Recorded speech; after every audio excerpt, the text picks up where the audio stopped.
Live from New Delhi, you're watching DD India Live, India's voice to the world. I'm Abhishek Mahajan, coming up in the next 30 minutes. Prime Minister Modi unveils infrastructure projects worth more than 4,000 crore rupees at Madurai in Tamil Nadu.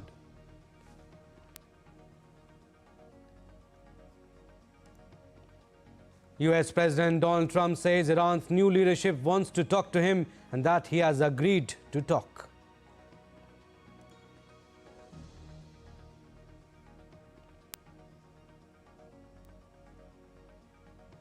Iran launches fresh strikes across the Gulf. Pentagon confirmed 3 US soldiers killed, 5 injured in Iran attacks, 9 killed in Iranian missile attack on the Israeli town of Beit Shemesh, 3 killed in UAE, 2 in Kuwait.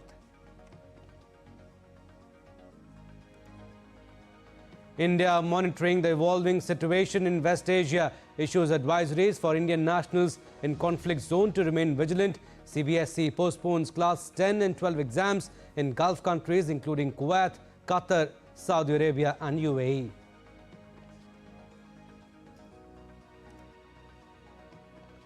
And Sanju Samson powers India to a 5-wicket win against West Indies. Men in blue book semi-final berth.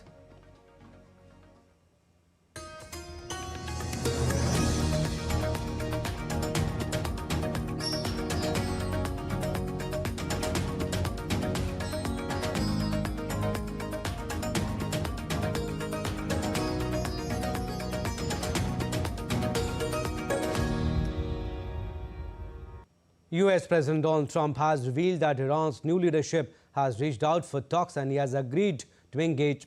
In an interview with the magazine, Trump said Iran is now seeking dialogue following a major leadership transition. Speaking from his Florida residence, Trump noted that discussions are expected soon, though he did not clarify who he would speak with or when the talks would take place. His remarks come after Iranian President Masoud Pezeshkian announced that a temporary leadership council has assumed the duties of Supreme Leader following the death of Ayatollah Ali Khamenei.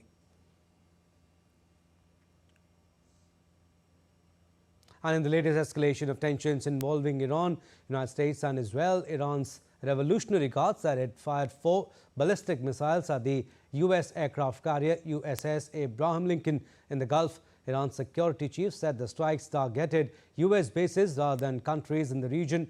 Meanwhile, an Iranian missile strike hit Beit Shemesh in Israel, killing at least 9 people. Emergency teams searched damaged buildings and treated the injured. Israeli President Isaac Herzog, along with politicians, visited the site that was hit by an Iranian missile in Tel Aviv.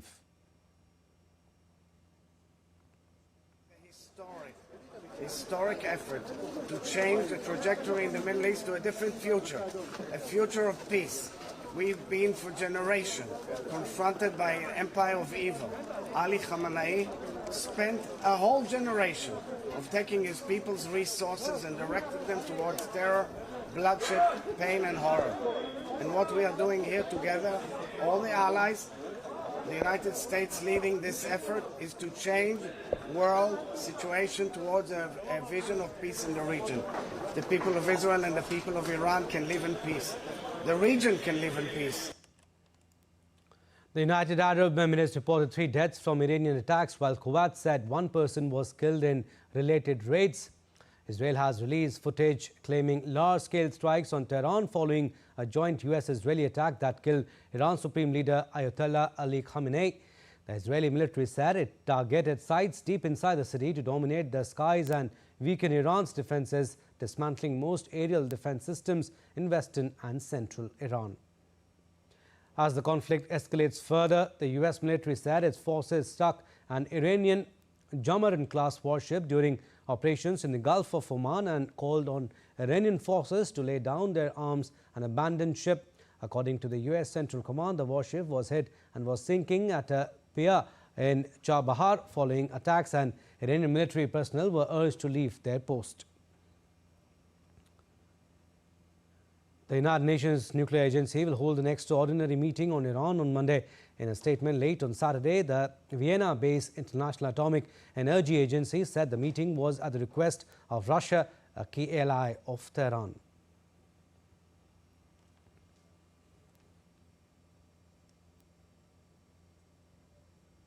U.S. Central Command said that 3 U.S. service members have been killed in action and 5 are seriously wounded. The U.S. Central Command said that 3 U.S. service members have been killed in action and 5 are seriously wounded as part of Operation Epic Fury.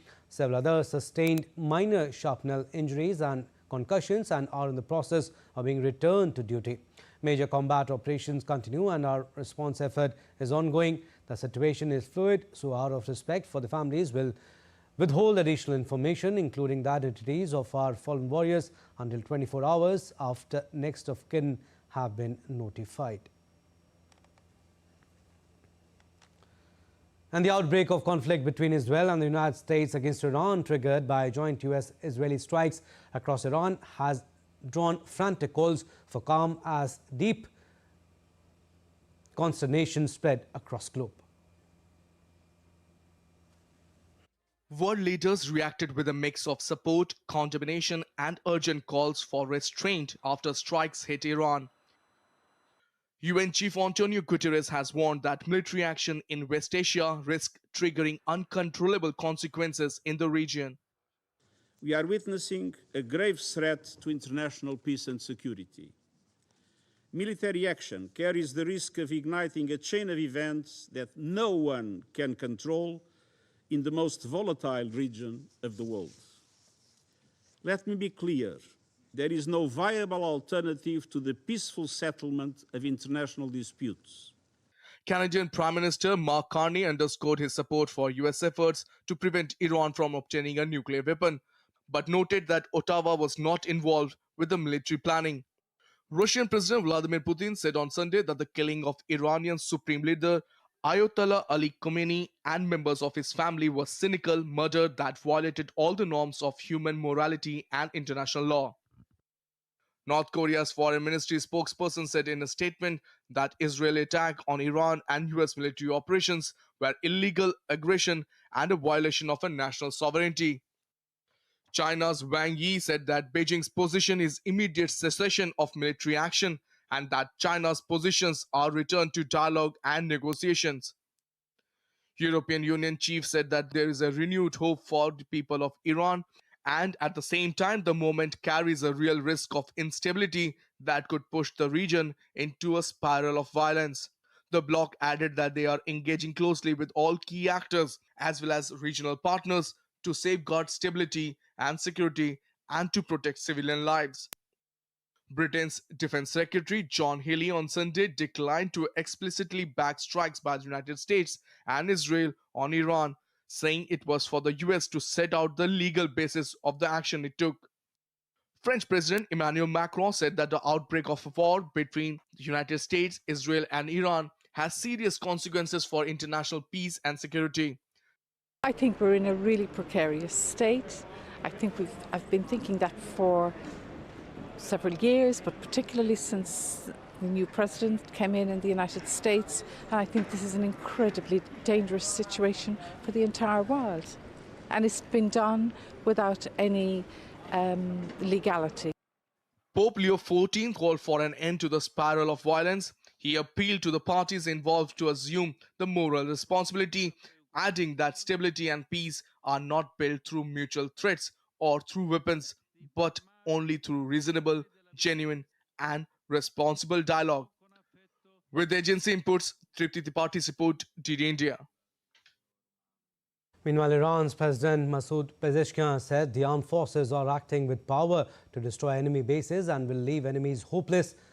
Pezeshkian said the Interim Leadership Council has begun its work under Article 111.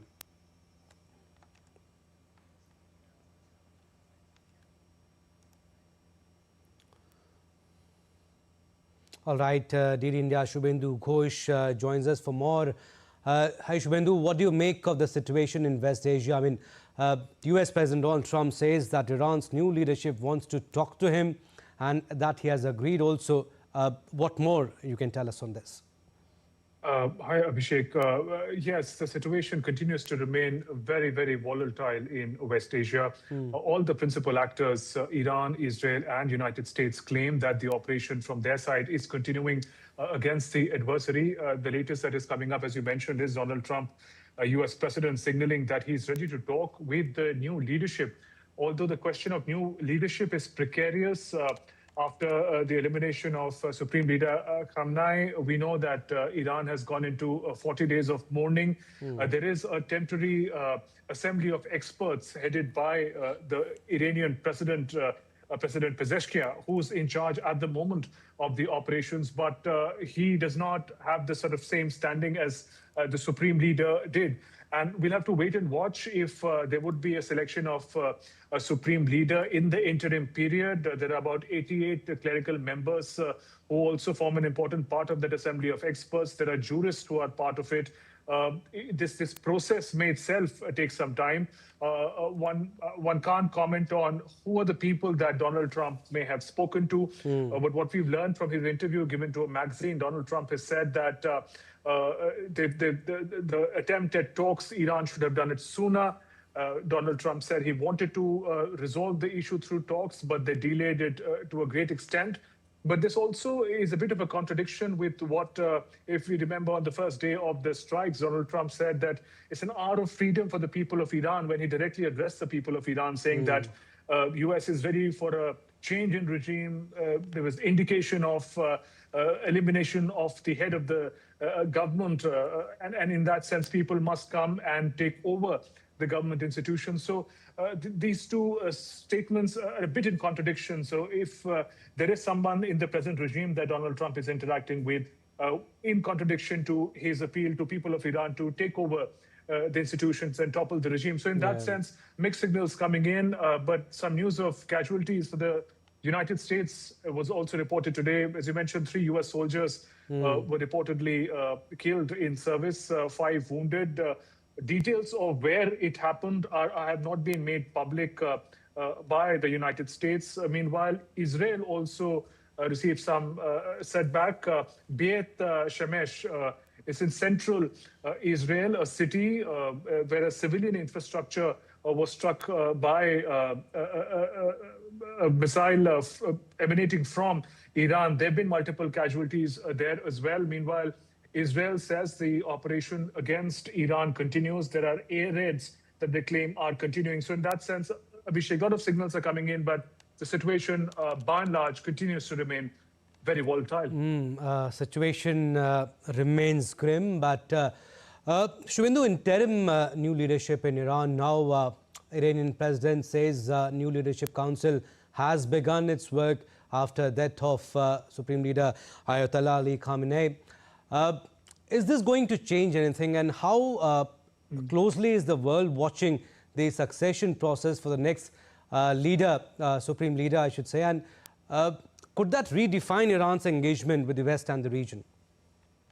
That's interesting, Abhishek. We'll have to see who is finally elected as a leader, because if it is the clerical team that is again going to be selecting the leader, then Supreme Leader Khamenei may have gone, but it is as an institution, as an ecosystem that had governed Iran for the past over 4 decades, led by earlier Khomeini and then Khamenei. That ecosystem continued. It is still going to be the clerical rule. It is still going to be the ideology that so far had ruled Iran. In that sense, the US would have to ask itself, what did it achieve by the elimination of the Supreme Leader? That the same politics of Iran is going to continue. We're also hearing name of Reza Pahlavi, but he is an outside actor to the current Iranian ecosystem. The current system will not be able to accept or adapt to Reza Pahlavi's incursion into the Iranian politics. So we'll have to wait and watch who's the person who's elected. But we also have to point out that the Iranians, it appears, were very prepared for eventuality.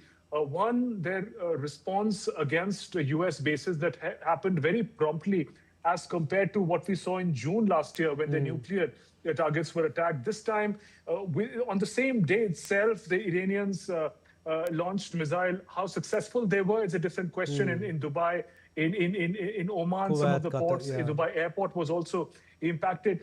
But it seems Iran was in anticipation of this sort of an action from US and Israel. Also, the body, the clerical body, the assembly of experts seem to have swung into action quite immediately, although there is a 40 days of mourning that has been announced. But it seems institutionally there is a lot of resilience within Iran to be able to maintain a certain continuity of governance and government. And that appears like a bigger challenge. A lot of heads may have been eliminated from Iranian leadership, whether we talk about the Revolutionary Army or the Supreme Leader himself. But it appears that Iran has a certain plan B to quickly replace the top leadership. So that should be a cause of worry for US and Israel. It'll be also interesting to see what kind of extension to the conflict is Donald Trump looking at. His suggestion at talks does suggest that there is a possibility that some headway could be reached. But on that, Israel and US may not be on the same page. Yes, when are they going to talk? Who are they going to talk? Who's going to speak with? It's not been confirmed, but yes, latest that we can tell you is the situation remains volatile. No end in sight to the hostilities at the moment, only seems to escalate. We'll leave it at that for the time being, Shubhendu, but yes, we'll keep taking updates from you. Global air travel is facing its biggest disruption since the pandemic as escalating conflict between Iran, US and Israel shuts down key Middle East airspace. Major hubs including Dubai International Airport have been hit, triggering thousands of delays and cancellations worldwide. The ripple effect has spread across Europe and Asia, stranding passengers and forcing airlines to reroute long-haul flights. Global air travel faced its biggest disruption since the COVID-19 pandemic on Sunday, as escalating conflict between Iran, United States and Israel forced widespread airspace closures across West Asia.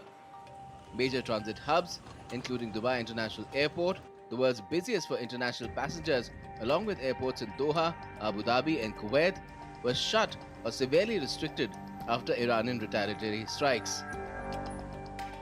The airspace over Iran, Iraq, Israel, Syria, Kuwait, Qatar, Bahrain and the United Arab Emirates was fully or partially closed. Flight tracking services reported more than 6,700 delays and 1,900 cancellations worldwide by 10:00 GMT Sunday. Gulf carriers Emirates, Etihad Airways and Qatar Airways suspended large portions of their schedules, while airlines including Air France, British Airways, Lufthansa, Air India and Delta Airlines cancelled or rerouted flights. The ripple effect spread beyond the region, stranding passengers across Asia and Europe and disrupting key Europe-Asia transit routes. I have a flight to Dubai and it was basically cancelled now. On the way here, everything actually looked all set for me to be able to fly, but it's been suspended until noon tomorrow. I'm going there for work, so it's going to be a bit complicated. In India, the crisis triggered widespread cancellations at major airports. In view of airspace restrictions, a total of 350 flights operated by Indian domestic carriers were cancelled on Sunday. At the Indira Gandhi International Airport in Delhi, at least 100 international flights, 60 departures and 40 arrivals were cancelled. Officials warned of further disruption to westbound services. In Punjab, Sri Guru Ram Das Ji International Airport reported 10 international cancellations, including services operated by Air India Express, SpiceJet and Indigo. At Mumbai's Chhatrapati Shivaji Maharaj International Airport, display boards showed multiple cancellations, with stranded passengers also reported in Jaipur, Telangana and Chennai. Bureau Report, DD India. Meanwhile, CBSE has issued a statement for the students and schools in Bahrain, Iran, Kuwait, Oman, Qatar, Saudi Arabia and the UAE. The examinations scheduled for Monday, 2nd March for both class 10 and 12 are postponed. The new dates will be announced later. The board will review the situation on Tuesday and take appropriate decisions, with examinations scheduled from 5th March onwards. In view of the current situation in the region, India's Ministry of External Affairs has issued multiple advisories to its citizens staying in the Middle East. Indian nationals in Oman are requested to remain vigilant and observe locally, advise safety and emergency procedures. For any query, Indian nationals in Oman may contact the embassy at the toll-free number, which is 800-71234, or on WhatsApp 98282270. Advisory has also been issued for Indians residing in Qatar. Embassy's 24/7 helpline number is 00974 556 47502, and email for addressing any query is cons, which is cons.doha@mea.gov.in. In view of the current regional situation, all Indian nationals are requested to follow the emergency alerts sent by local authorities and have been urged to stay away from the vicinity of military sites. For UAE, all Indian nationals are advised to avoid unnecessary travel, take due care, remain vigilant, follow safety guidelines and advisories as and when issued by the UAE authorities and the embassy. The Embassy of India, Abu Dhabi and the Consulate General in Dubai are continuing to function normally and will issue updates as necessary. For any emergency query, the Indian nationals in the UAE can contact at 800-46342.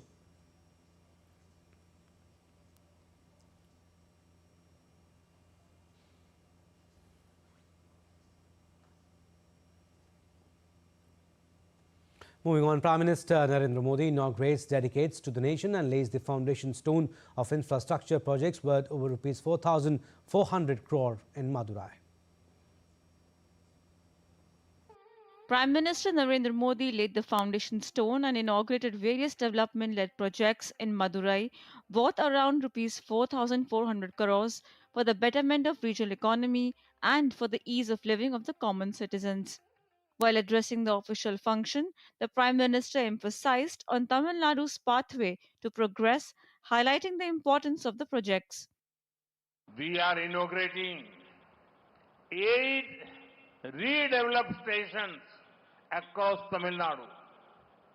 The dedication of the Chennai Beach, Chennai Egmore 4th line will benefit thousands of daily commuters in Chennai. I am also pleased to inaugurate Akashvani's new FM relay transmitters in Kumbakonam, Yerkad and Vellore. These radio stations will be dedicated to your service from today.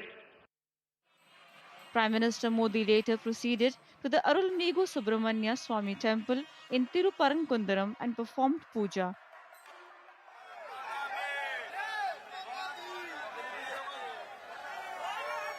With a development-led focus, Prime Minister Narendra Modi not only gave a gift of superior infrastructure to Tamil Nadu, but has also ensured ease of living and better economic opportunities to the people of the state through key inaugurations. Deepika Mehta's report for DD India. Cricket now, a sensational unbeaten 97 from Sanju Samson powered India to a thrilling 5-wicket victory over West Indies in T20 World Cup, sealing their place in the semi-finals. Chasing a challenging 196, India pulled off their highest successful run chase in T20 World Cup history. It was 173 earlier in 2014 World Cup. And with this famous victory, India move into the semi-finals with strong momentum. They will now face England on Thursday, that is March 5, in what promises to be a thrilling contest between two top T20 sides at Wankhede Stadium in Mumbai.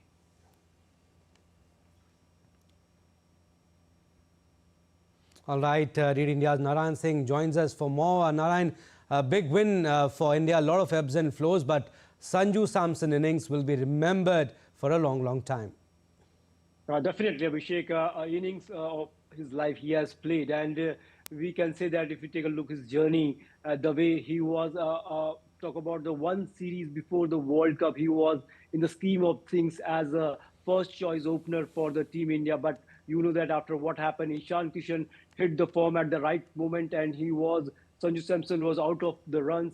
And finally, he was not as a first choice opener for India in the World Cup. And if you take a look his journey, he played one match because the Abhishek Sharma was not well, and after that we saw he was not in the scheme of things. And again we saw that their batter Rinku Singh had to leave, and finally he was there as an opener. And what he did, definitely Sanju Samson also, after in the post-match ceremony, he said that he told about his journey, that during the period he was very doubtful towards himself, but he was always just waiting for such knock. And today, if we talk about his knock, the experience, he brought all the experience of his life in today's match. And if you take a look, at his inning, it was a chanceless inning, a smooth inning. If you take a look at his celebration too, it was not too exaggerated. It was quite smooth, and he just bent down on his knees and thanked the Almighty. So we can say that it was a twist of fate that came in favor of Sanju. Finally, he deserved what we can say that he should have got earlier also, but finally Yeah. it came at the right moment, at the right juncture, and played a gem of a knock for India and helped India to reach the semi-finals of the World Cup. Because if you take a look at the 196 was not an easy task to chase in such condition. As we all know that this is India's highest World Cup chase, and your two key batters, especially Abhishek Sharma and Ishan Kishan, losing their wickets early, and in that we can say that atmosphere, paying us such a knock, and he was unbeaten as an opener, so it's a big thing. Yes. And I think Sanju Samson has never been, we can say, raised his bat in this format of the game as an opener. Even I think even in IPL also, and even in the T20 format also. So Absolutely, great thing. knock of 97, unbeaten, and that too under pressure in the virtual quarterfinal against West Indies. It was a game of nerves in the end, and Sanju Samson did it. Next we face England in the semi-finals on March 5. We'll leave it at that. Thank you for your inputs, Narayan. That's all we have in this edition of DD India Live. But do let us know your thoughts on the news of the day. For those on the go, you can get all the latest news and updates from India and across the world on DD India mobile app. The app is available on both Android and iOS platforms. Scan the QR code on the screen to download now. And we'll be back with more news as it breaks here on DD India. I'm Abhishek Mahajan from all of us here in Delhi. Thanks for watching DD India Live.